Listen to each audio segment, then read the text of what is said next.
what does the term Jew literally mean? The answer comes in Parshat Vayeitsei. The Torah describes the 22-year sojourn of Yaakov and his family in Mesopotamia.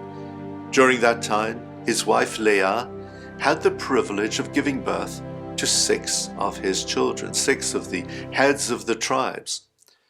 At the time of the births of the first 3, she was feeling particularly sad and embittered, and this was reflected in the names that she gave to those sons.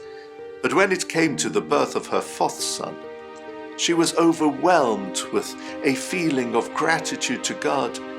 And when she was informed that the child had been successfully delivered, she exclaimed, "Hapa'am odeh et Hashem," this time I will give thanks to the Lord. Therefore she called his name Yehuda, coming from the root Todah, which means thanks.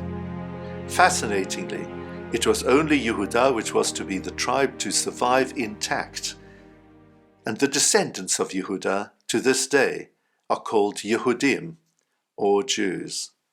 Therefore, being Jewish has everything to do with being grateful. And this is reflected in our tefillah, our prayers, in 2 different ways.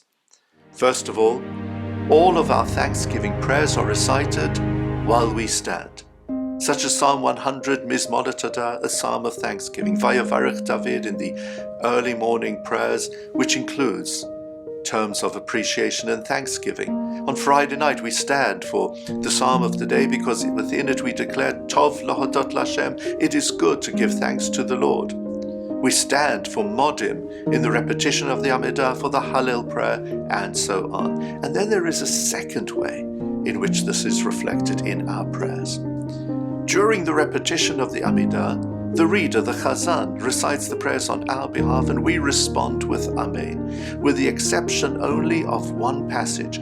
When it comes to Modim, the prayer of thanksgiving, that's left up to each individual member of the community to recite.